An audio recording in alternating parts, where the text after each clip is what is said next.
Yo, yo, yo. Welcome back to the Further Your Lifestyle podcast, conversations on lifestyle, passions, and hustles. My name's Chris Furlong. I'm your host, and I'm super thrilled to be back here having the conversation with you in episode 47. I can't believe how close we are to 50. Won't be long now, and I appreciate you all tuning in, having a listen.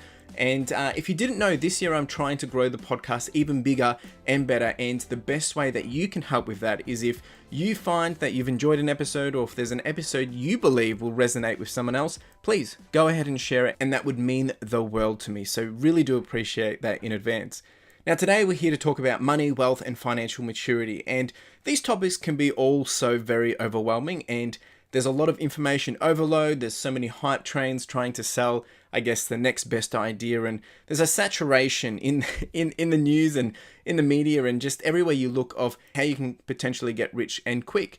And a lot of this is all fluff, and it can be all very, very overwhelming and complex. Well, the above doesn't need to occur, and actually it should be quite simple when it comes down to building your wealth or building your personal finance. And that's what we're here to chat about today. And I want to introduce to you Paul Yeo. He's a great friend. He's a leader, a coach in the financial field, and he's been doing it for years. He's got many years of experience, and what he's trying to achieve now is packaging what is usually quite complex into a simplified approach using his own energy, enthusiasm, and of course his experience and wealth and understanding within this area. And he comes with the intent to help you improve, I guess, your financial education with your objectives in mind, and really helping you make these steps so much easier. So today, that's what we're chatting about.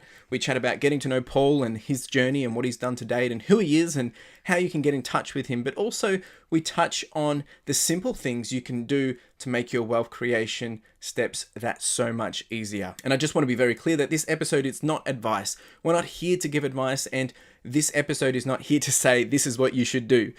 This episode is simply a conversation of ideas and experience and different things that we've done and gone through. And of course, if you do need help, you should reach out to your accountant or your financial advisor or a professional. These are just simply things that we have done, and it's our opinions and what we might continue to do or might not do. It might not work for you.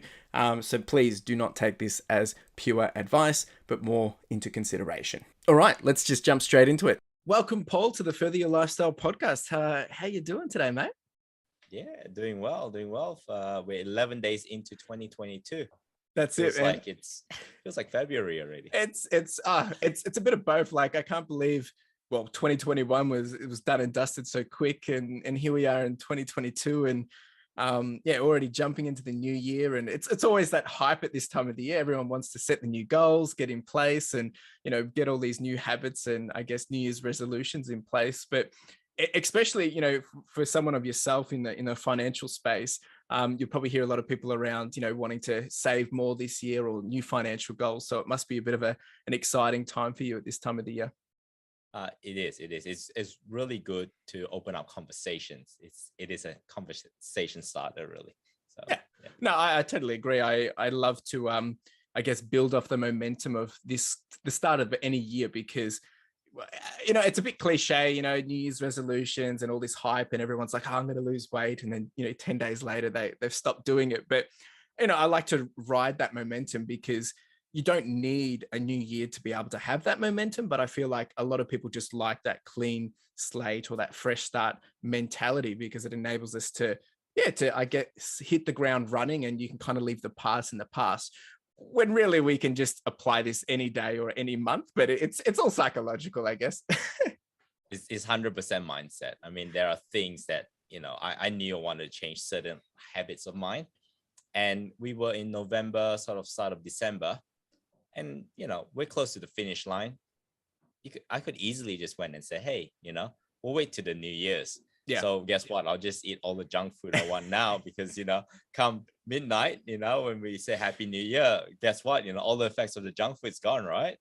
It doesn't work that way. Oh, it's funny stuff. Well, we're gonna touch on a lot of stuff today, but let's hear about you. You're a leader, you're a coach, especially in the financial field, and we've known each other for must be 3-4 years now, probably 3, and time has flown. But for the people listening, can just introduce yourself, who you are, what you're all about, and we'll dive in a bit about your background as well.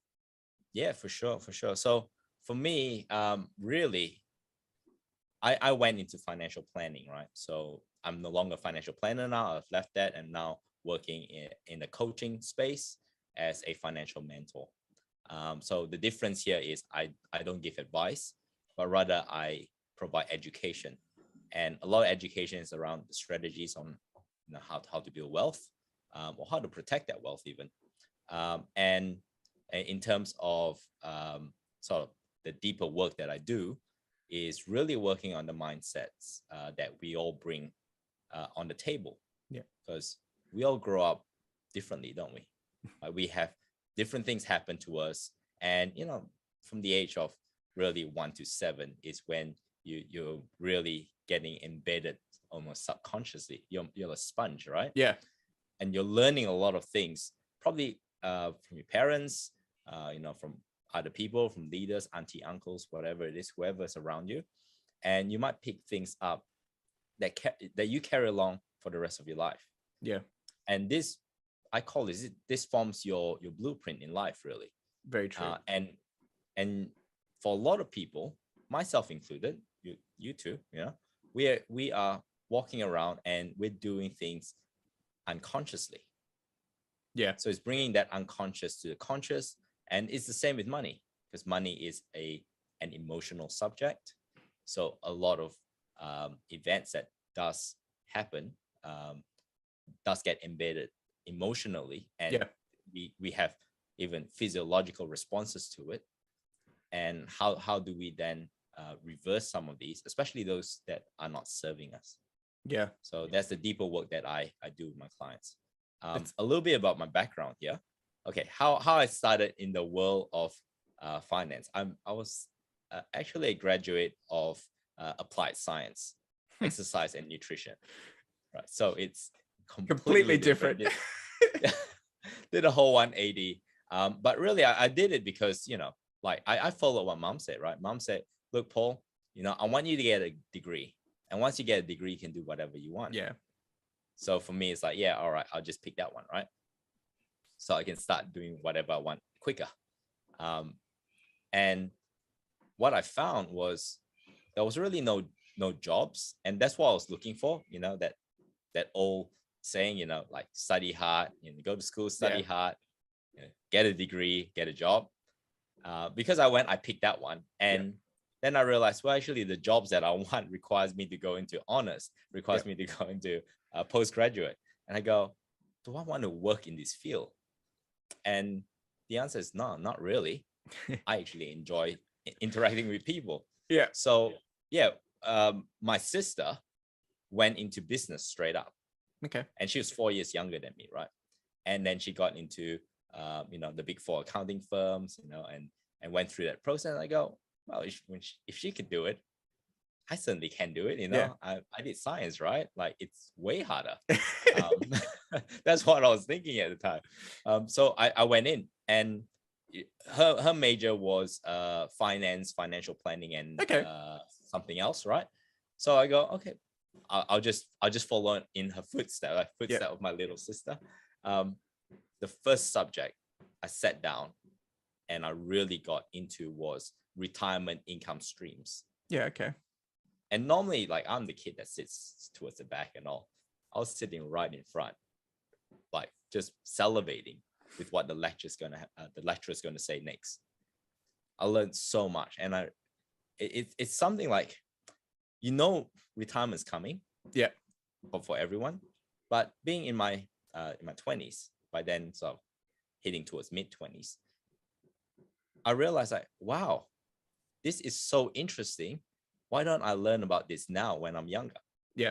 And that sort of brought me to this trajectory to becoming a financial advisor. And of course, going through the motions, I went through working for a big industry super fund. And that's where I got my first taste of giving advice to people. I was over the phone advice. Yep. So the great thing about that is I get to speak to a lot of people and give general advice over the phone. Yeah. Okay. And when I mean a lot, I mean in my 2 years there, I spoke to over 4,000 people. Wow. Yeah. So, and it's all around Australia. So I got a really good sense of people all around Australia. We are Australia centric. Yeah. And then learning about their mindset, their pattern, because we get clues on what people say. Yep. What we believe, what our values are, translate to what we say. And that's where I realized, okay, well, why are there some people in this world that are doing so well financially or continuously do well financially? It's almost generational. Yeah. And why some people are poor and they generationally poor. Yeah. So that got me curious. And of course, later on, I went to the banks and worked for two of the big four banks here in Australia, and that's how I met you. And yeah, I got to dive deeper into their circumstances, and I got to see a lot of profiles because we were able to see, bank accounts and all of people. So that was a really good experience for me, I'd say, because now I get to understand even more, what people go through. Yeah. And fast forward from there, I started my business in financial planning, and COVID hit, and it just became harder and harder and harder. And what I found, and that's where I started my journey in coaching as well. Yeah. When I left the bank, and it's a matter of, should I be doing both, or should I really pick one path? And this is where I feel for myself that coaching is really the path that I'm most excited about. Yeah. So no, that's it's great. And you say it like it's just happened overnight. So I want to back it up a bit and just dive into a few things here that have taken away. So, I mean, this has happened over, I guess, 10, 15 years of you going through that, studying, career, and now kind of realizing, this is actually now what you want to do, the coaching stuff, which we're going to touch on later. But is that right? It's about 10, 15 years of a span? 2008, 2009. Oh, jeepers. Yeah. Okay. Yep. So what a journey. And that's okay. I think, the important thing that I want to really just bring to the surface here is, like, you went into science, you did what, cliche, go get a, degree, follow your parents' advice and whatnot, which is completely fine because, you could have absolutely loved it and realized that is what you want to do. But sometimes it takes us to go through these things to then realize no. And then you've pivoted, you've adjusted, and, you've gone into the space in where your curiosity was, which was financial planning. And, you've gone into the big banks and whatnot, and then you've been able to dabble in that. And I think, hearing you say that you've interacted with 4,000 people over that time, whether it was more or less, to be able to get their understanding or hear their problems or see their circumstances, it must be quite overwhelming, but also very, I guess, exciting at the same time, because you're going to have this broad scale of people that, as you said, that they've got lots of money, they don't know what to do with it. Then you've got the people that have lots of money that seem to be just growing with even more money. And then you've got the people that don't have any money, but they want to all of a sudden be retiring in 10 years time. And you're thinking, well, there's no chance of this. And it must be quite like, you've got complete different ends of this spectrum. And how do you psychologically manage to that? Because, here you are, obviously you're giving over the phone advice, and it's not advice that's necessarily going to guarantee that, they're going to be a millionaire in 10, 15, 20 years. Obviously there's a set of rules and things that you can apply that, in theory, if you do this, then, you should be able to have, financial independence or security. But how did you manage going into that, I guess, emotionally or psychologically? Because money is as we already touched on, it is one of those touchy subjects, and it's kind of something that people either, really connect with, or people, I guess, put with disregard because, it makes them angry because they don't have it. Yeah. How did I go into it? I think I've been very fortunate the way I've been brought up. I mean, I wouldn't change a thing. Yeah. Most people have their moms and dads, but some comes from divorced family. I happen to come from a divorced family. Yeah. Okay. But the good thing was, very early in my life, and when my mom was younger, my mom and my dad were together. They they had conferences. So my dad was, funnily enough, in insurances. Okay. So I kind of followed his Yeah. footsteps going to financial advice, right? And they went into a program, like a seminar, Okay. presented by Bob Proctor. Okay. So you know Bob Proctor, yeah? No, I don't actually know. You don't? Nah. Well, he's one of the OGs out there. Okay. Yeah, check him out. And yeah, they were into personal development to an extent in Right. the early times. And mom always instilled in me beliefs and say everything is a state of mind. Yep. When I was 9 years old, and I believe that. And when I asked my grandfather about it, because mom, after they split, mom worked a lot, right? That's how Right. she single-handedly brought Yep. 3 kids from Malaysia to Australia. And my granddad, I spent a lot of time with my grandparents. Okay. And my granddad used to do a lot of meditation. So there's a lot of Buddhist, Okay. Buddhist learning. And, I learned about meditation. I learned about non-attachment. Okay. Because I was understanding the world. Mom talks a lot of Buddhist. We're Catholics now, funnily enough. So what a journey. And yeah, learning about non-attachment, it sort of prepared me, I guess, spiritually. Yep. When I went into finances, I realized that like I don't have to carry these burdens. Yeah. Like Okay. I'm just talking to people, I'm helping them. Yep. So a lot of it came from the heart. Yep. And yeah, it's nothing I carried away from it. Yeah. I don't know. That's It's a good hard to answer. explain. No, I Yeah. get it. And if I play it back, because it's kind of like, there's empathy applied there, but also I guess it's like if we change the scenario, if you were a counselor and you were helping people get through a circumstance, that counselor has to be in a position where they're not going to want to always save the person, but they're there to help the person, but they're not there to save the person, right? Because at the end of the day, the only person that can save the person is the person that's requesting help, right? Because they're going to have to go do the work. They have to put in the effort. They have to follow some steps in order to get back on track or whatever it may be. So, you're not here to be that superhero, and you can't have that superhero mentality, because otherwise, yeah, you're going to be trying to help 4,000 people and, have this complex of, trying to change the world, which, you're going to, and I guess sometimes it also becomes, maybe that's why maybe people think that financial planners, they don't have that emotion, or they don't care. They're just there to make money. And that can come off probably because, you're not there to try and buddy up, and you're there to try and move on and tell this is what you need to do. At the end of the day, that's the service, that's the product you're supplying and providing. You're not there to, go on this one-on-one coaching journey for over a couple of years or months, which is maybe now something that you are doing, but it's a whole different ball game. And I think having that expectation on yourself and reality check is very important, because as I said at the start, money can be one of those touchy subjects, and there's this big hype at the moment. I mean, there's always been a hype when there's something new, trendy, but especially now more and more that I guess people have access to be able to share, their portfolios, or share what they're doing to save money with it, budgeting tips or whatnot.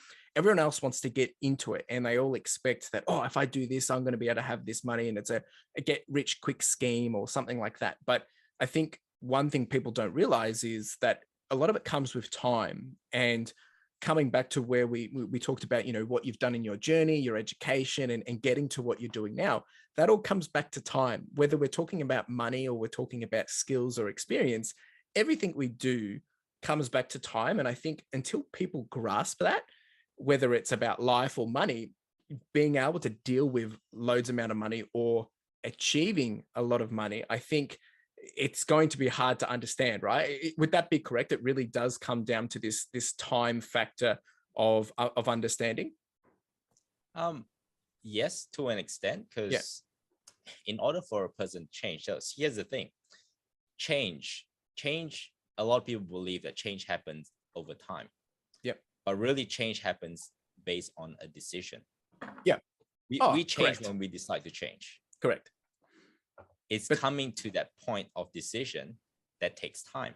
Yeah. And for some people, they might live through their life and they start reflecting and go, oh yeah, actually I need to change. For some people, it might have to be something drastic that happens, like a death in the family, or Yeah, that's true. The property market crashing, for example. Yeah. And leaving them overexposed, and they go, oh, it's time to change now. Yeah. And for me, working with people is generally people that has either come to the realization and they want to reduce that time. Yep. For their transformation, for that change. Yep. Then they come in and look for me. I'm not out there to go, hey, I can see what you're doing and you need to change. Yep. It's really up to them to come and say, correct, hey, actually, I'm ready for change now. And it comes down to that application, I guess. When you multiply application or action or taking the steps and time, that's when you're going to see the change. Because you're right, we can all want change, but unless you do something about it, change will never come, right? Like it's Most people yeah, exactly. It's a lot of talk, but action always speaks louder than words, right? And I think that's very true. Yes, time is the big factor, but really it's the application across the time.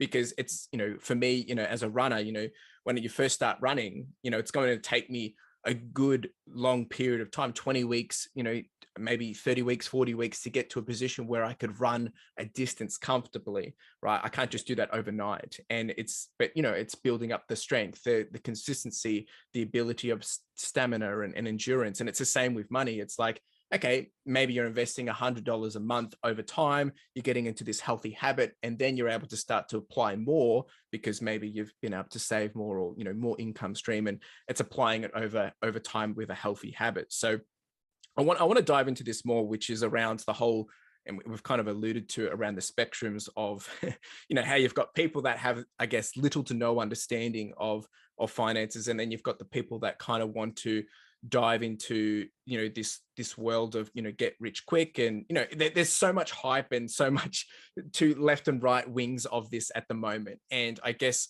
what I kind of want to ask you is, one, why do you think we've gotten to this situation where you've got people on a hype train of, you've got crypto, you've got people trying to get into stocks, you've got a young generation talking about, if you start saving for the next 20 years, you'll be a millionaire by your 40 or by the time you retire. And then you've got the people which are stuck in this generational, I guess, mindset of like, oh, no, if we just do this, we don't have to worry about investing, then we will be able to build wealth. So we are kind of stuck in this zone where you've got all these people over here, all these people over here, but no one's kind of doing a bit of both. Like, can we chat about that for a bit? Yeah, 100%. So remember, I mentioned, like we're growing up, there are people surrounding us.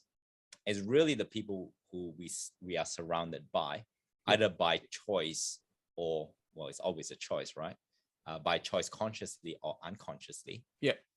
And this is the thing, right? A lot of people are surrounded by people around them unconsciously. Yeah, that's true. They might have friends from school, for example, and they carried on the friendship throughout school. And say, for example, if they were lucky, this group of friends were really innovative. Yeah. They're entrepreneurial. They want to go places, right? And guess what? If you're part of that group, you're going to be influenced by them to be that way. And on the other end, if you have friends that, every weekend is all about drinking and, getting drunk, partying, and blowing all your money, then guess what? You're going to start doing that. Yeah. Because they're there. So how we consciously choose our peer group will be number one, to explain, why there are some millennials that are up, doing all this and that. The other part is intention. So I told you before this call here, I was in a call with some people in the pointy end of crypto. Yep. And it's amazing because these people do not need to work ever in their life. Yeah. They are worth like hundreds of millions of dollars. So why are they in crypto right now? Yeah. And this is the one thing I learned. It's not what you like people do, right? It's how they think. Yep. That's important. So, and that comes to intention. So when I heard them speak, I see that their intention was to see, how far can we push this? Yeah. In terms of the technology, because Yeah. they were, back in the day, you call them the geeks, right? Yeah. The cool people. They grew up as being labeled the geeks, and now, in this world of technology, they're the forerunners. Yeah. They're the people that are looking at, okay, what are the applications? What further applications are there? And they're also looking at crypto mining and, doing things in South America. Yep. Literally building mining facilities. Yeah. To mine crypto using renewable energy. So there's a part of them that's solving a problem. Yep. On the energy consumption with regards to mining. So it is that intention. So the mentality, a lot of people, as well. Yeah. Mentality. Absolutely. So a lot of people going into that get rich quick schemes, right? Yeah. Or wanting to get rich really quickly. If you look at what their intentions are, you find that the intentions, a lot of times, it's nothing to do with money. It could be they might be in a shitty job right now. Yeah. And all they want is out. Yeah. And the way they can get out from this is to get rich. Yeah. But see, they're not addressing the real problem. That's true. Yeah. And this is where people go in and literally they're gambling. Yeah, that's If I just I just want to address something. So like, I guess what we're alluding to is, this idea of being rich, lots of cash, you're stacked with cash, you can kind of do anything you want. But I think it really comes down to a lifestyle, because, one person's understanding of rich might be $100,000, and that would be game changing. For many people, that would be a life changing amount of money. But it's then how you leverage and how you apply that $100,000, because that doesn't necessarily mean you never work another day in your life. It might just get you out of a mortgage. It might get you the ability to pay off whatever it may be, right? Everyone's circumstances are so broad. But then there's this mentality of rich is like, well, actually, no, I don't want to have to work another day in my life, which means I need to be having an income come in of, 40 to 60, maybe even higher $1,000 per year. So really, they need to be, they need to have a nice lump sum of $2 million before they can start to make any big drastic change into their life. And I think it really does come back to that mentality and understanding and intent of, well, what does rich even mean? And what are you even applying the money for? Because there's, I know there's, I'm probably making it up, but there's that statistic around, how many percentage of the people that win the lottery end up being, worse off than what they were before they won it, or, they end up losing it all within how many years. And it's because they don't know how to manage it. They don't have the mentality. They didn't have any intent. And it's overwhelming. It's kind of like when success hits us quickly, like if you're starting a small business and then all of a sudden you're inundated with 1,000 customers, yet you've only been managing 10, that's an overwhelming experience. You don't know how to handle it. And the business probably flops because it can't keep up, crashes, people aren't happy. So, whatever reason, it's the same with money. You get too much, you're overwhelmed with it. So you spend it, or you try, we can blow it on this. I will buy that new car. And unless you know how to manage it, handle it, I guess digest it, then really it's not really the right thing to go about, of just getting lots of money really quickly, because money doesn't solve all your problems. No, and what you say is exactly right. There's so many people out there coming to inheritance, even not just a lottery. Right? Inheritance. In my days, in my early days, I actually met a young man in his 20s, and his father passed away. Luckily had life insurance, so passed him about $700,000. Wow. A young 20-something-year-old. He could have set himself up. Yeah. He was, the banker actually said, you better go see a financial planner. Then he didn't do that. He waited 2 years, and he blew $400,000 in 2 years. And he came back with whatever's left over, almost in tears, and actually saying, I really need to do something. Yeah. I spoke to him, and then guess what he did? He did about it. He didn't do it. Yeah. And he probably went on. I never spoke to him again after that, because I moved across to another bank. And my guess is he probably blew it all. it really does come back to mentality, ways of doing things, or habits. And it's not to put the blame on the way we were brought up, but it's like with anything that we do, it's those bad habits that you pick up when you're young, from what you've seen. You're influenced by TV, you're influenced by social media, you're influenced by other people. And it's not that it's right or wrong, because obviously if we use parents as an example of teaching you how to save or teaching you how to manage your money, they're not doing it because they think, well, they're doing it because it's the best that they know, right? They're not trying to make your life any more miserable. They're trying the best because they can only teach what they know. You don't know what you don't know, right? So I can understand how that generational thing feeds through, and you end up doing it this way because you don't know it any other way. And I guess that kind of leads me to my next point around, well, finance, it comes across as very complex, especially, the media breaks it out that, in order to do this, you need to save this. And they try and break it down and make it seem really easy, but it's a complex conversation, which, it's scary. And I know there's another quote or something that people say, that people are more scared about talking around their finances than they are talking about sex, because it's one of those touchy subjects, because maybe they're in debt, or they've got too much credit card debt, or maybe they don't have any savings, and it kind of diminishes you down to this, you've only got $1,000 to your name. But I guess thinking about how, we have these generational pass-throughs, or we have these educational gaps, or there's the situations where people just have been breezing through and don't even realize what they're doing. How can we start to change this? How can we simplify the complexity around finance? And I know there's probably multiple ways we can look at this, whether it's, whether you're a teenager graduating from high school, or maybe you're a young adult and you're just about to start your career. And then you've got the people such as, midlife crisis, where they're having a career change, or they've realized they want a lifestyle change. But then you've got people all the way up to the end where they've realized they're about to retire and they've got no money, or, they need some money to be able to make that financial difference. So how, and I know this is a very, very broad question, but how can we start to simplify it across these different areas in life? So before we even go to that, I believe taking a step back first, and because as human beings, right, we are creatures of habits, and we're also creatures of shortcuts, right? Because we get bombarded with so much information, like you say.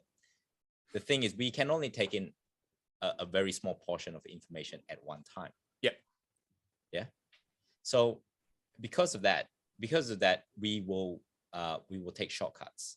We will take shortcuts, and we will apply rule of thumbs, or in this world they call it heuristics, right? So it's to actually come back and examine all these rules of thumbs that we have. Because the reason why I didn't go into finance straight away, I used to think money was difficult. So when I was doing science, I used to think money was difficult. And the reason why I got into science in the first place is because at least in Australia, you need a higher entry score to go into science as you would into business. So I must say, it is my arrogance to say at the time, well, firstly, I pride myself as a science student, because I did biology, physics, and chemistry. And I did really well, for my VCE, or around Australia, it's called HSC, right? So did really well. I got into the 90s for my enter score. Wow. And I nice. go, why would I do business? When the enter score could be as low as 70, right? Why would I do that? Very true. Dumb people do that, right? That was me. It was so arrogant. And my youngest sister, she is very good at talking to people. So for her strength is the personal one-on-one. That is her strength, and that's why she did so well in the Big Four. She's actually doing really well. She's in London now. And her underscore was like 80s. And I go, of course, we kind of saw that coming. Like kind of terrible. Wow. I the know judgment. The judgment. I was really like so immature back then. And when she got into business, and she goes, wow, she could actually pass this. I thought to myself, that's what I said. Now, if she could do it, I could do it. Yeah. And that really was kind of the catalyst. So I'm grateful for that, and when she watched this, she'll probably be laughing right now. And I'm sure they forward this video to her. Yeah, that was a catalyst because I actually thought to myself, actually, this isn't hard. Yeah. So I embodied. So before that, I embodied myself as a science student. I'm still a student of science. Yeah. That will never change. So I embodied the identity of saying, look, there are people out there that has worked this out. Yeah. You don't need to be a genius to understand money. Very true. Right. So just embodying that identity helped me a lot because I went to uni. My first year, I did 2 subjects just to go, let's ease my way in, get used to this. By my second semester, I was teaching kids corporate finance. Kids that has already, I call them kids because I was older, right? I was a few years older. Yeah. They graduated their bachelor's, because I went straight into master's. Yeah. Because with a degree, bachelor degree, I could jump straight to master's. They did a bachelor degree in business. Right. So they've already covered these things. And I am teaching them in my second semester, corporate finance. Yeah. So I'm not saying this because to say that I'm smart or anything. Yeah. I'm saying this because I believe if you believe that you're not good at maths, you're not good at money, then that becomes your reality. Yeah, that's true. Yep. So how then can someone learn? Well, first, change that identity of yours. Yeah. Now become somebody else. And this is one thing growing up, I have good group of friends, right? I mean, they're good friends. They were there for me when I was here by myself. My mom was overseas, eventually my sister moved overseas. So I was here by myself. I had good friends that helped me. But one thing that they said that was really disempowering was don't ever change. Yeah. Yeah. Okay. Right. Don't ever change, or, oh, you've changed, like if I'm doing something a bit different, oh, you've changed, kind of in a way, I wouldn't say bully, but it's kind of make you feel little about doing something different. So you kind of like, you're in this herd, you're in this little tribe, right? And you started doing something different, and then the tribe pulls you back in. Yeah.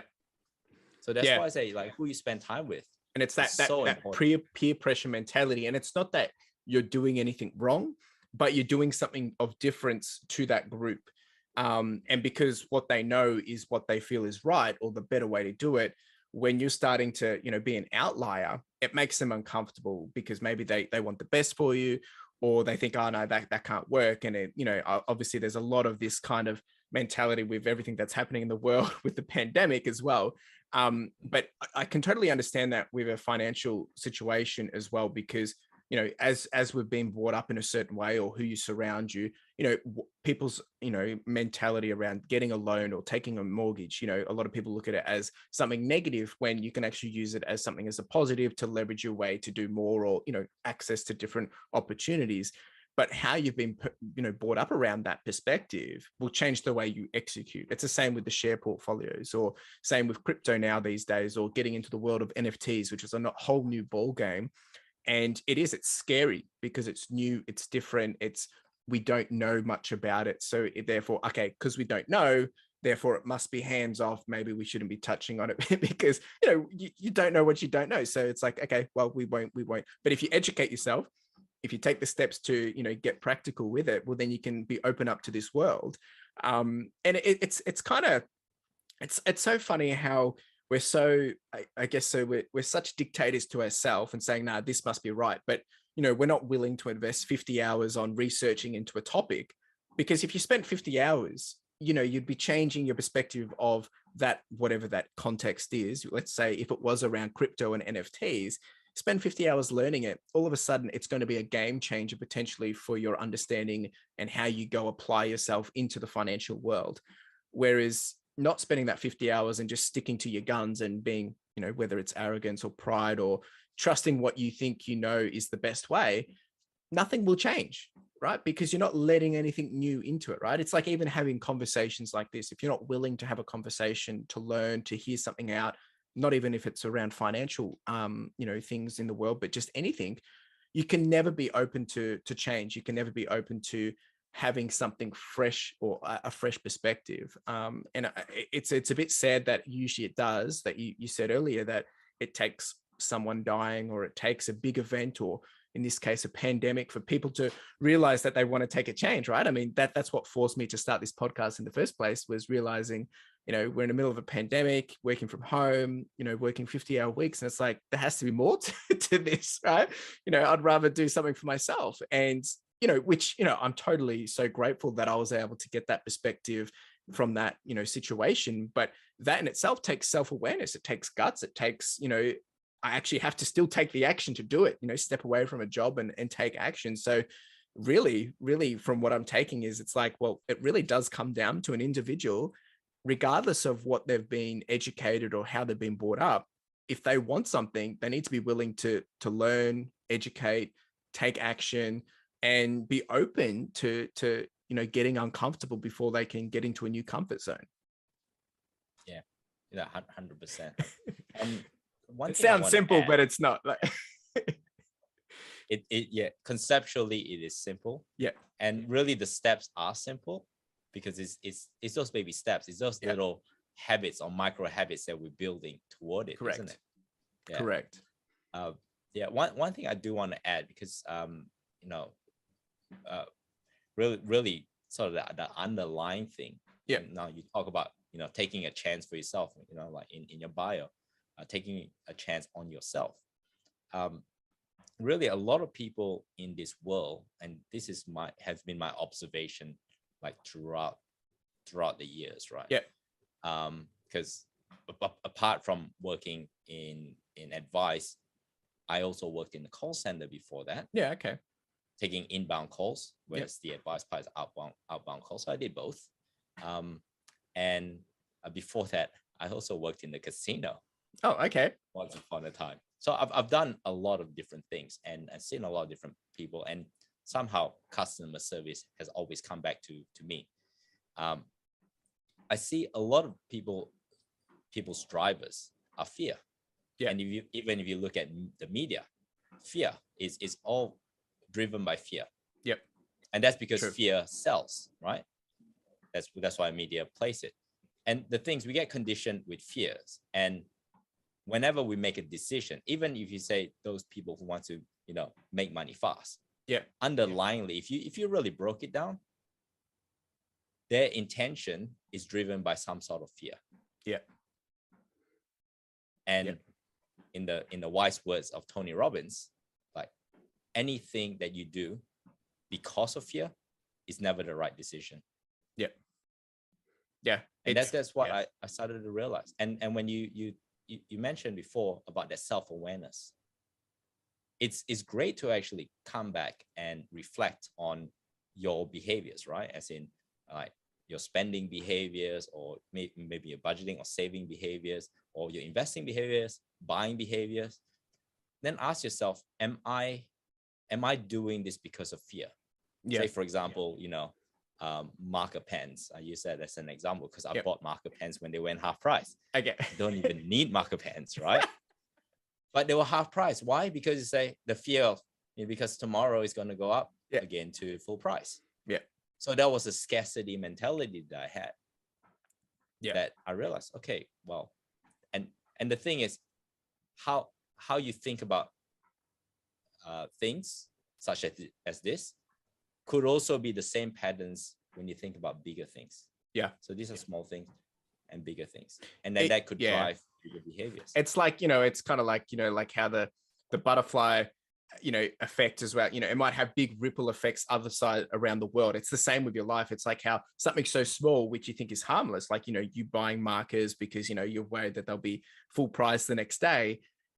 When you apply that to something around, your investment or your retirement or your future planning, and, how you're trying to think about the now and you're not thinking about the long term, or, you're, enjoying, look, I'm not saying you shouldn't enjoy the moment and enjoy each day as it comes, but there's levels of thinking that you should put into play of, okay, well, where do I want to be in the next 5 years, right? Or where do I want to be in the next 2 years? Or where do I even want to be at the end of the year? And putting things in play to enable you to take those steps, right? And it's not just about finances; it's around anything. But you're right. If we have those mentalities where you're not even thinking about that, well, then of course things are going to stay stagnant. Things aren't going to change, and things aren't going to evolve. And you start to realize how many of these little things that we're doing, how much of a bigger impact they're having over a longer period of time, or even that we're influencing to other people, our peers, our family, our friends, our loved ones. And like, I'm not trying to overwhelm anyone with saying, what you're thinking is wrong, but you're right. Self-awareness, it's easier said than done to be able to look back. And I mean, hindsight is a perfect way to be able to look back and realize what you've done is maybe not the best decision, but hindsight's only good if you decide to make a change now for the future, right? It's kind of like, the best time to plant a tree was 20 years ago or today, right? It's the same with investing. The best time to invest, people say, oh, if only I invested 20 years ago, I'd be a millionaire now, right? It's like, well, invest now, and in 20 years, you potentially be a millionaire, right? But that 20-year thing, forward thinking, is hard to digest. But of course, if I'd done it 20 years ago, I'd be a millionaire. It's like, yeah, look at me, I could have been big, but you're not, because you didn't do it. So Exactly.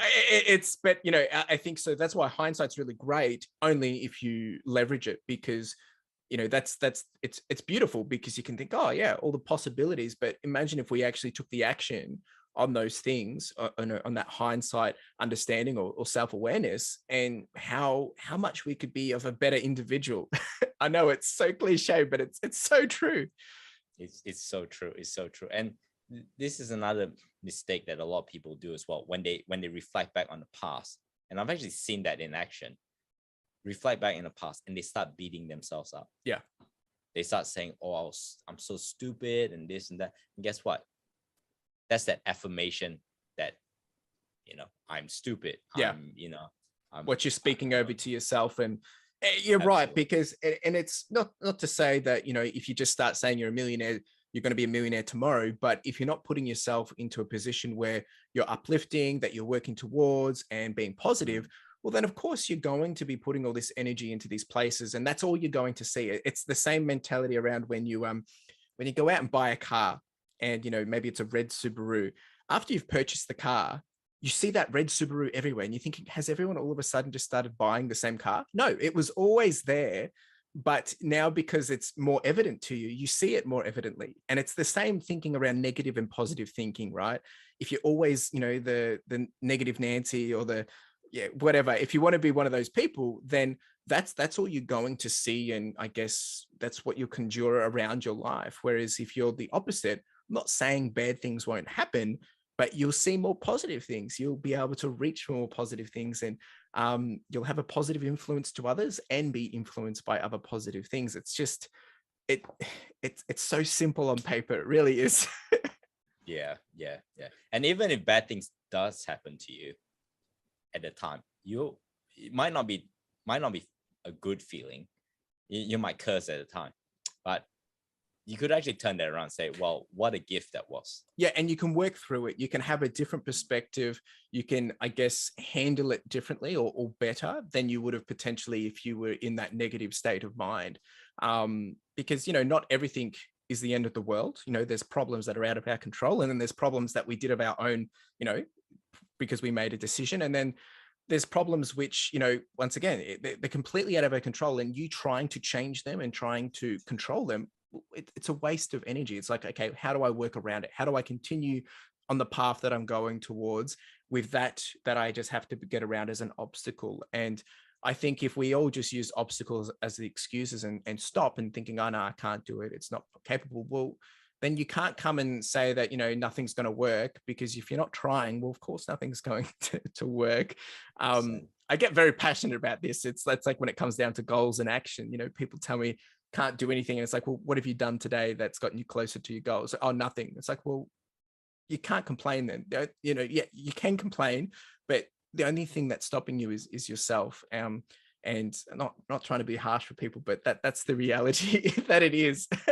No, it is 100%. Yeah. So with all this, and we've been leading up to you touched on all your past and what you've been doing, and now what you are doing. And you're really, and I'll let you kind of talk a bit more about what you are doing now, but at the end of the day, you're now focusing on helping people navigating their financial game and getting ahead in their finances, or getting into a stable position. And that's where you come in now, right? You've gone through this process of understanding how people think. You've been in the situation of helping people make maybe better decisions, or giving them the advice of what steps they need to take, which was more of that one-off advice, and you move on. But now you're trying to help people on a more ongoing basis as a coaching program, or as a system, I guess. But let's dive into that a bit. So what are you actually doing now?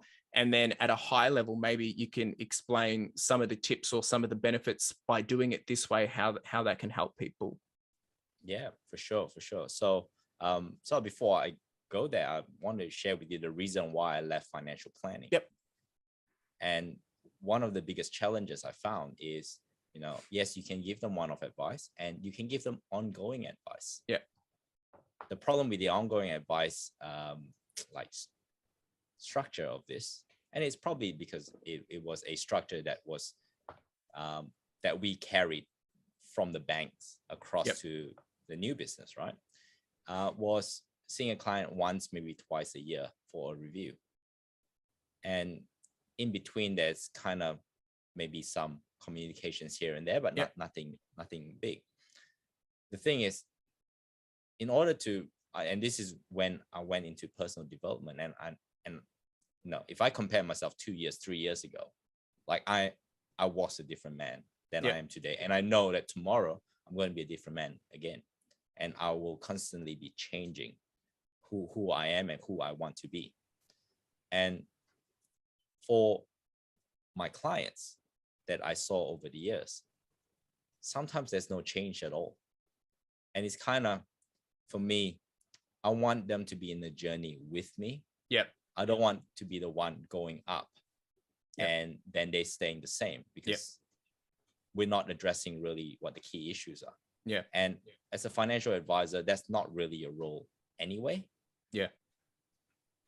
And to change their mindsets around money, again, it's not really their role anyway.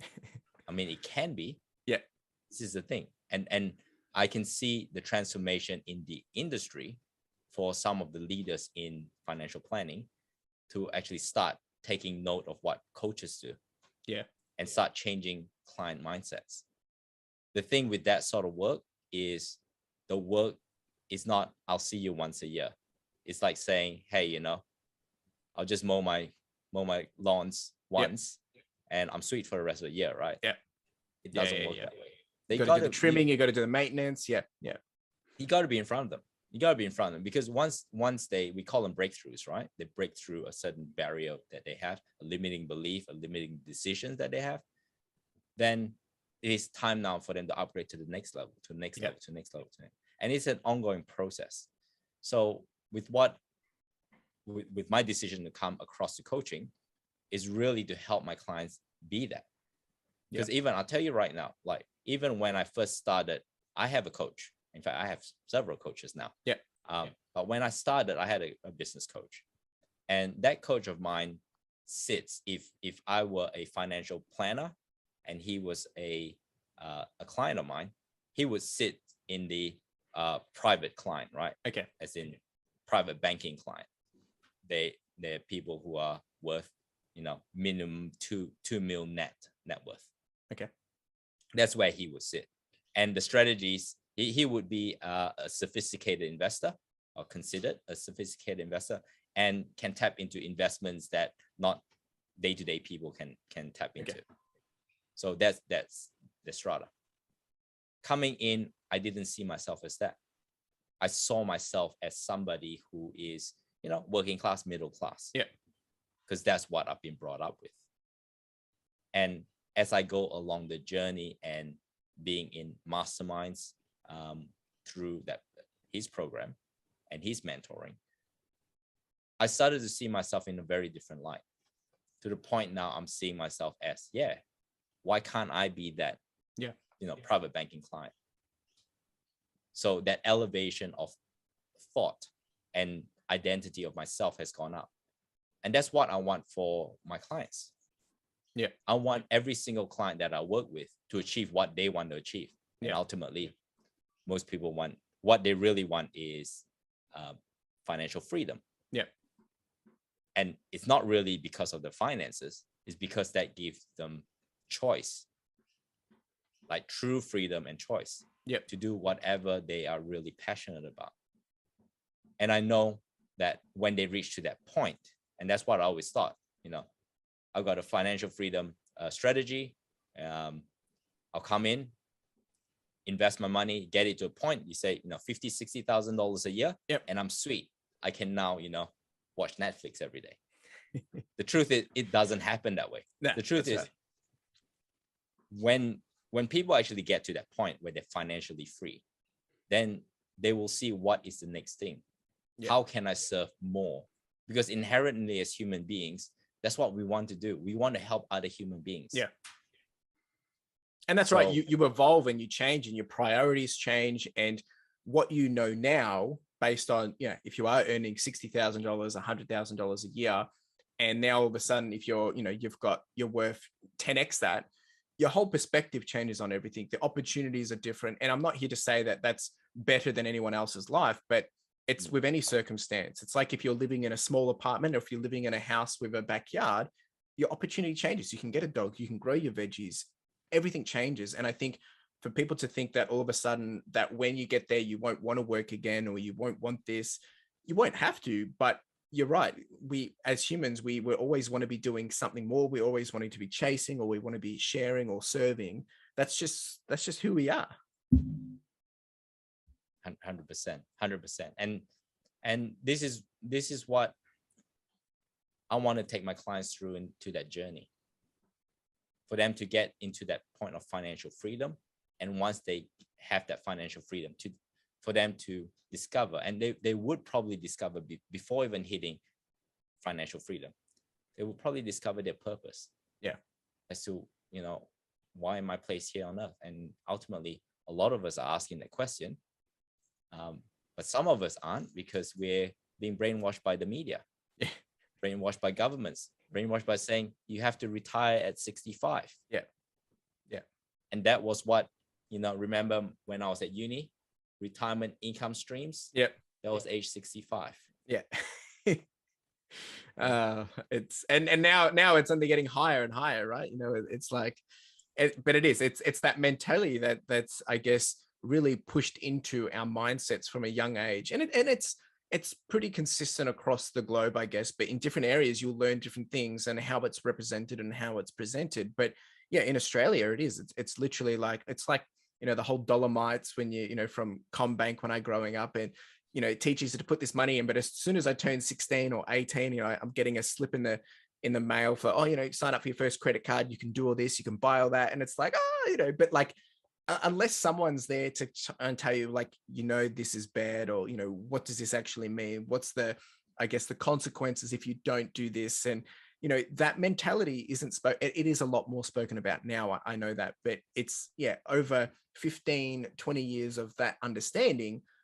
When someone tells you differently, you're like, what the heck, you're wrong. Like, because, you've got 20 years of experience that, this is the right way and this is the best way and this is how everyone else is doing it, so it must be right.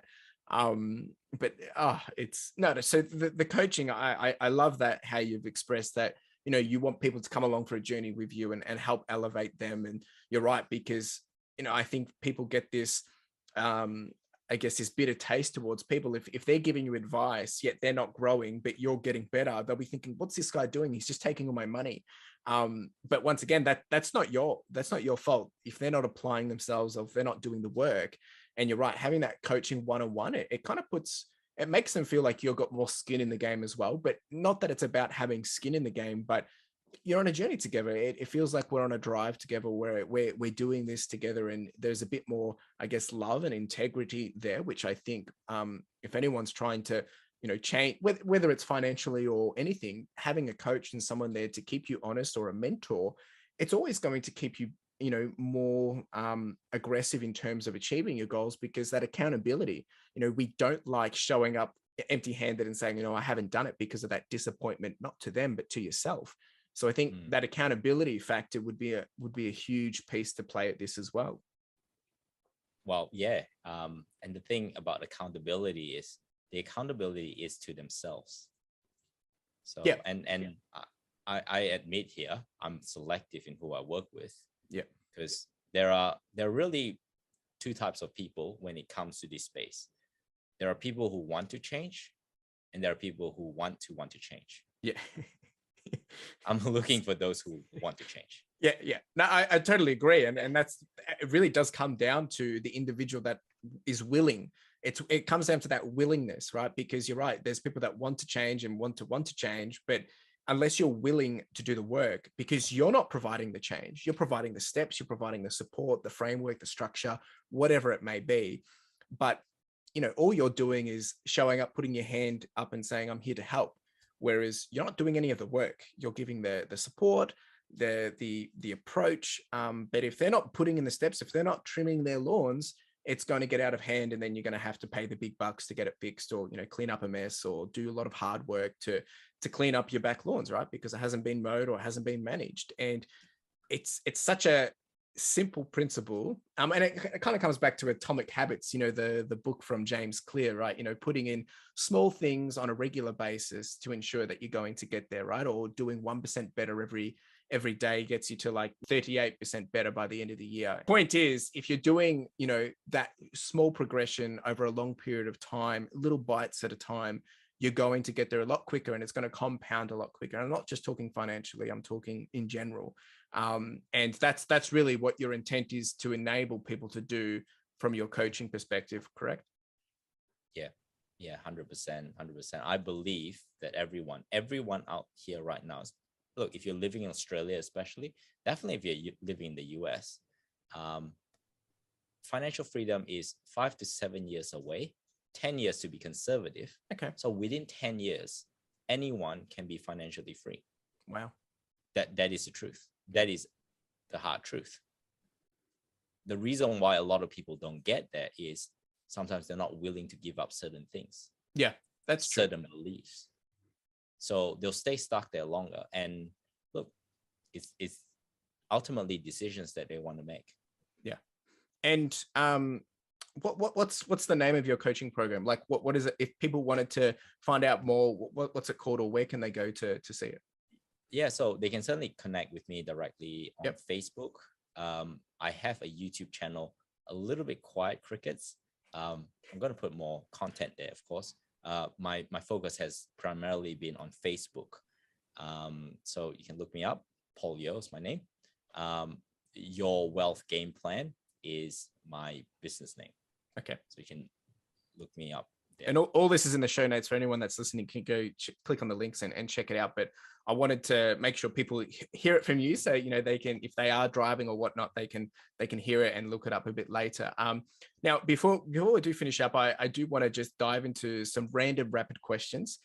We've covered a lot in this episode, and it's can be quite aggressive when we talk about financials and getting goals and changing your life. But this is just to ease it up a little bit more and just help the audience get to know you a little bit more in some of the different areas. Of course, they are rapid fire questions, so if you can keep them short and sharp, that's great. But if you think there's some nuggets there worth sharing, then you can share as well. The first one is favorite book that you have read. Oh gosh, too many to name.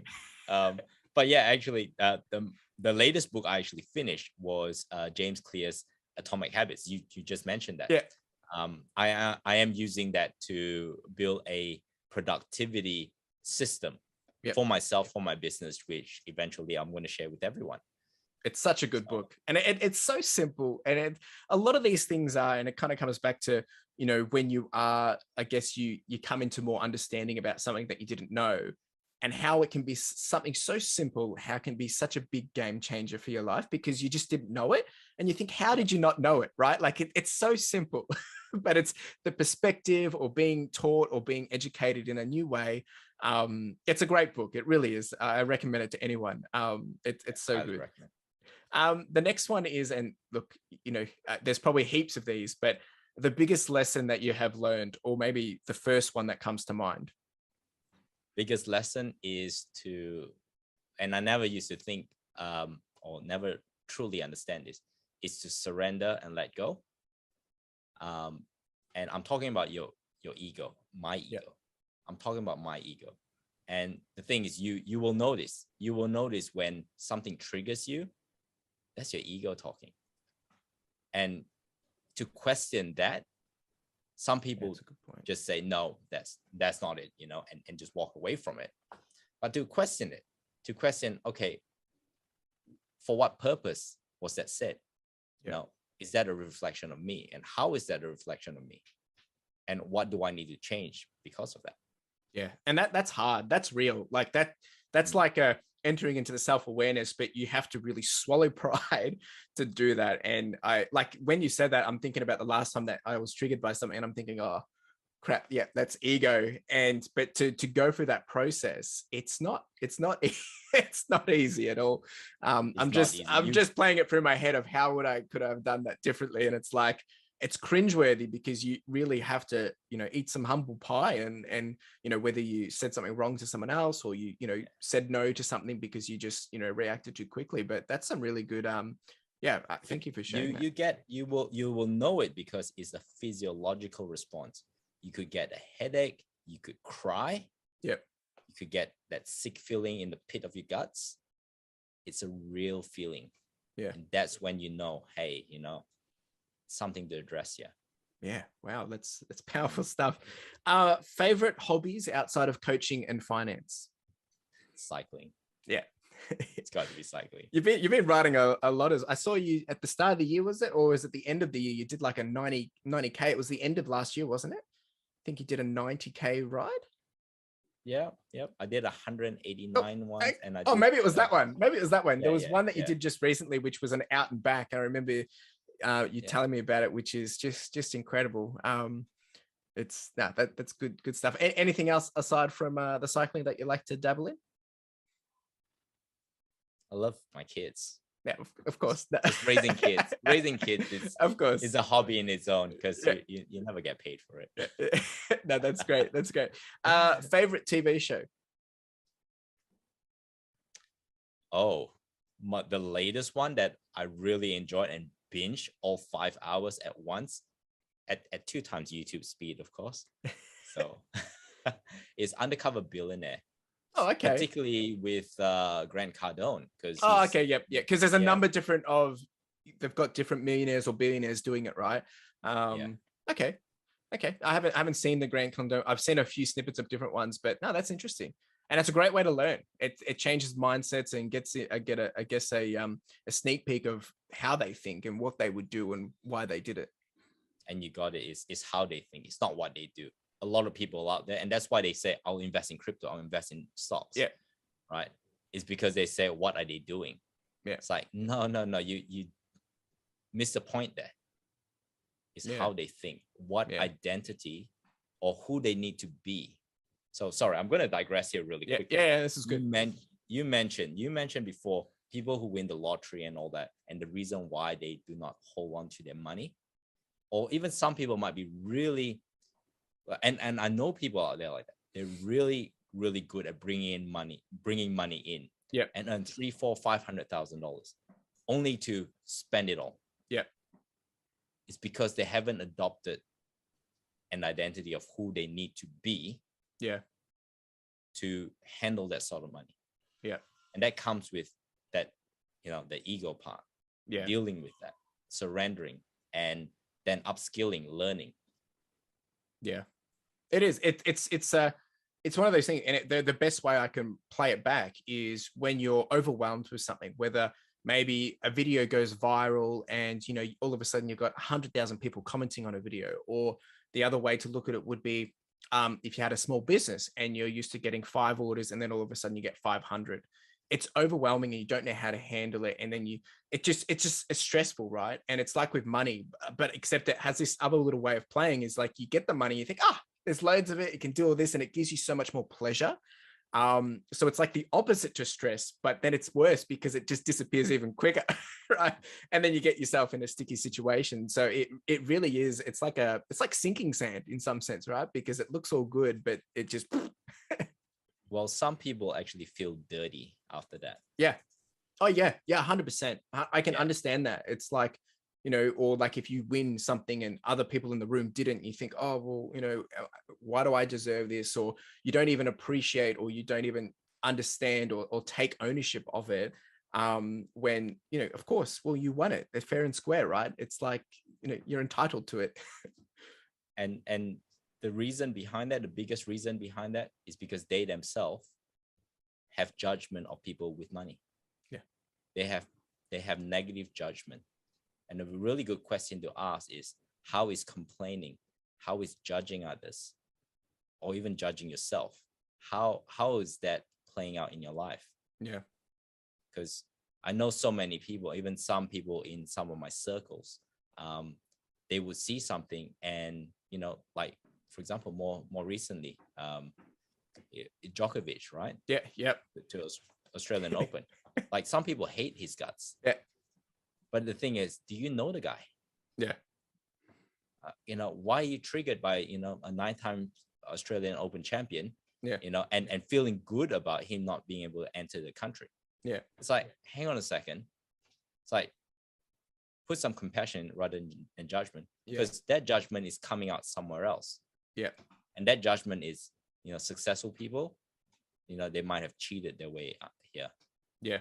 It's true. And it's because, I mean, we're in our own shoes, and it comes back to, we can only fathom or have empathy of what we know and what we've experienced. And unless you've been in that circumstance or willing to put yourself in that circumstance, it's hard to fathom and understand it. And you wouldn't be able to fathom being, whatever 9-time or 7-time Grand Slam, and having all this money, having whatever it is, that fame, or having that money, because you think, oh, they've just, maybe they've done some special deal under, that's what people jump to. Oh, they must have done a deal under the, and that's what we jump to, because that's what we expect, or that's what we see, or hear, or what's shown to us. So we're getting real deep here. It's so true though, the perception of all this. And once again, you mentioned it earlier around, the perception of how we look at money, the perception of how we've been brought up.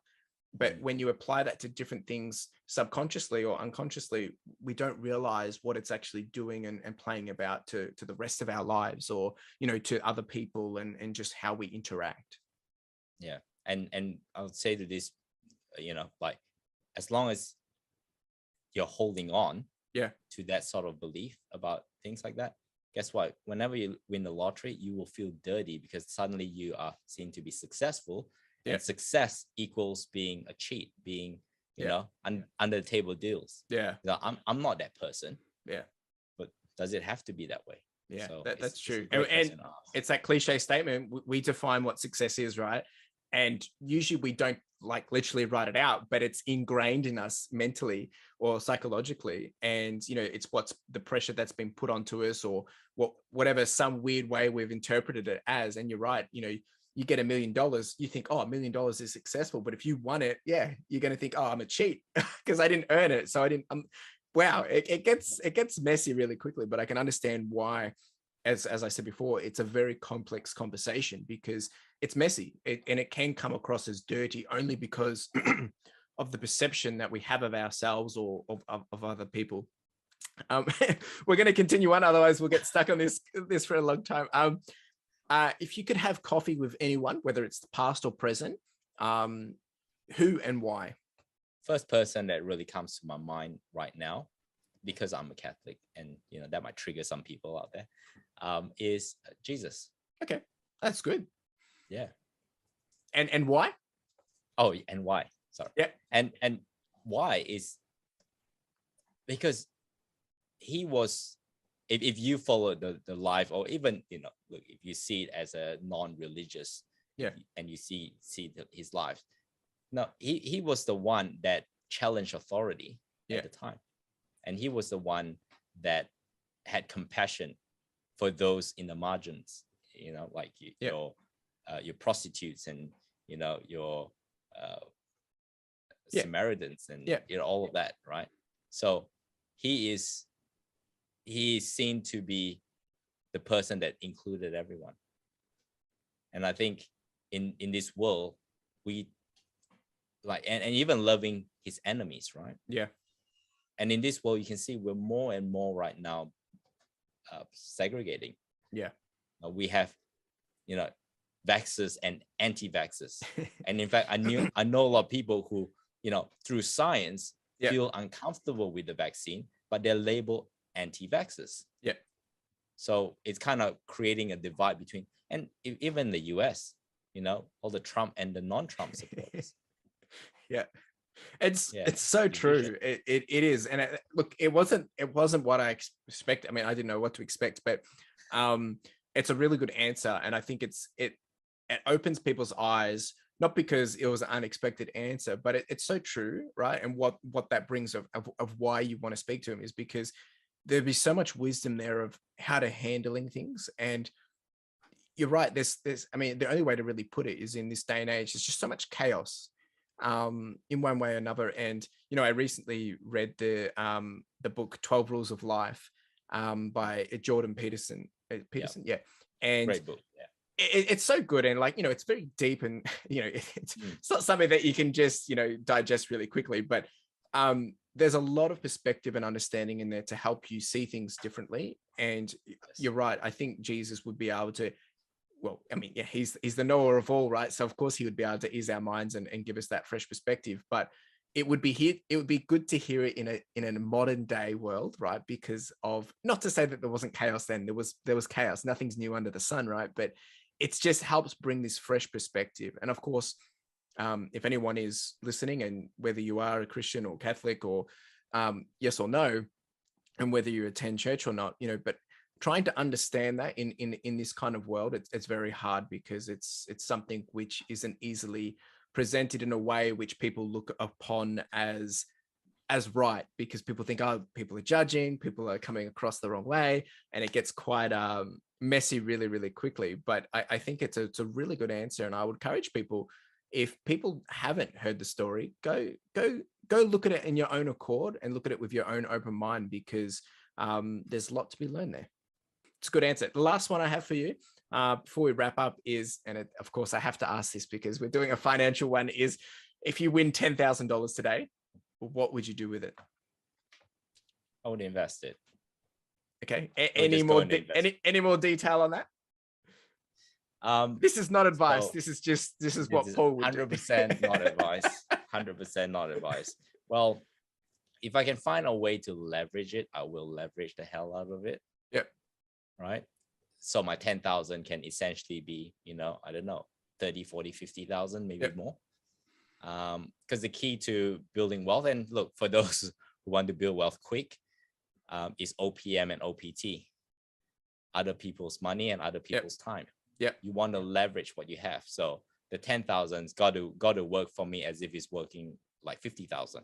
Yeah, to begin with. So I'll look for investments that I can leverage easily, without a lot of hassles. Yeah, and because it is money that I would not spend. I just want that money to make more baby monies for me. Yeah, no, it's good. It's good. So yeah, volatility is not going to be an issue for me. So I'll look at things like potentially stocks, potentially even stocks that may have some exposures in crypto. It's such a big space right now. Or potentially a part of it goes straight into some crypto. That amount is not enough now to have to invest in direct property, but you can still have investment that has exposures to properties. Yeah, correct. With that money. So there's so many different ways. What I would avoid is cash. What I'll avoid right now is bonds. Yeah. There we go. Heard it from the man himself.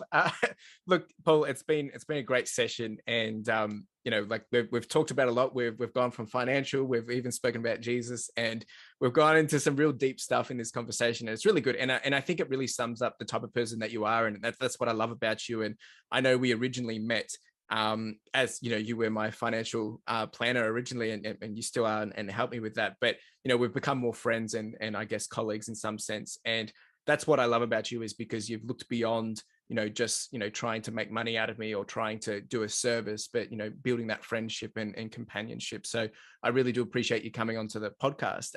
What I want to give you the opportunity to do is, if there was one piece of advice, or if there was something that you wanted to leave with the audience today that they take away, what would that be?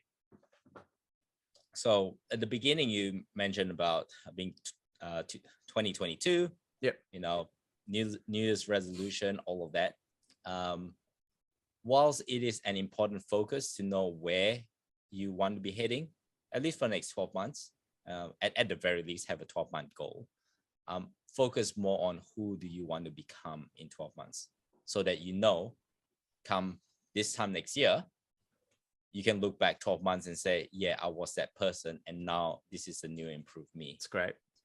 Yeah, that's great. Now that's really good advice, and I encourage anyone to go check out Paul. So you said the best place to find you, is it via Facebook, or where was the best place to find anything about you? Go on Facebook. Yes, look, subscribe to my YouTube. That would help me heaps. And leave messages, because then I can get back to you. Awesome. Yeah. Love it. And all these details are in the show notes, guys. So do take up the offer and have a conversation with Paul. If maybe there was a question that you have, or maybe you are in a sticky situation and you're curious on how maybe he could potentially help you or whatnot, don't be shy to reach out. Of course, you can, I'm also more than happy to have a conversation. But yeah, Paul's a great guy, and he does cycling as well. So if you're in that space, you can check out his cycling he does too, because 190 kilometers, that's I've done an ultra marathon, but 190 kilometers on a bike, that's hard to fathom. It's so kudos to that, man. It's really good. It's easier than an ultra marathon, I'll tell you right now. Okay, well that's nice to know. But we won't test that. I'll leave my email, and if you want, I'll leave my Strava too. So yeah, okay, follow me on Strava. Why not? Yeah, do it, guys, because at the end of the day, it's all about helping each other grow in different areas, whether it is around finance or whether it's just life in general. And I can recommend Paul in that sense, that he is a good guy and he will help wherever he can. So I appreciate you coming on the pod, mate, and it's been great to be able to catch up and hang out and have these conversations. And yeah, wish you all the best for the day. Hey, thanks for having me, man. Too easy. Cheers. So there you go. What an episode. Now, the thing I like about Paul is his intent is there, right? He's been around the block, he's been around, and he's worked in a lot of different areas and industries. As you've heard, he started with a background of science, and then he's gone into financial industry, which is, it's a big change, but it just goes to show that you can make a switch of understanding, I guess, when it comes to finances or financial areas within your life. You can make the switch to understand it at any point in time. It really comes down to, being willing to make change and being willing to have that mindset, and also changing your approach of how you deal and handle money, right? And it's not an easy thing. It's not going to happen necessarily overnight. You're not going to get rich overnight, but the idea is, yes, we're following his approach, his steps, and understanding it will make it that so much easier for you. Now, I really appreciate Paul. Just to be 100% transparent, I met him as my financial advisor, and now we're great friends, and we still do many chats around when it comes to money and things like that. But I think that my big takeaway from this episode is really, if you do need help when it comes to finances, if you do want to make a change, or if you want to start budgeting, there's so many opportunities out there in terms of guides, help, and things that will enable you to get a head start. Now, Paul's a great guy. You can reach out to and connect with him and see if he can help you achieve what you're trying to achieve. Otherwise, what I would suggest is be willing to have the conversation. Reach out to someone. You can always reach out to an accountant or a financial advisor as well. There's plenty of areas that you can do so. If you've got any questions, do reach out. I appreciate you tuning in and listening to this conversation. Of course, you can reach out to Paul at any time as well. And if you enjoyed this, please, if you think someone else could benefit from this, please go ahead and share it. Send them a message or send them this link to the episode. That would be greatly appreciated. Of course, you can continue the conversation. We're on Twitter, we're on Instagram, we're on YouTube if you're here for the video experience, all these great places. Let's connect, let's chat, and you have a wonderful day. Cheers. Now, if you didn't know, we do have the podcast merch, and this is with a key focus of enamel pins. Now, if you haven't checked these out, make sure you do, because the intent of these are really just to be a small token and a reminder for you to charge on, to push on, and to further your lifestyle. Whether it is a gift for someone else to encourage them, or maybe to inspire them, or maybe it's a way to motivate yourself, or you can simply just make a purchase to simply support the podcast, which would be greatly appreciated. We do also have some sweaters and some long tees, so make sure you check it out. Link in the description and in the show notes. Really do appreciate it. Cheers.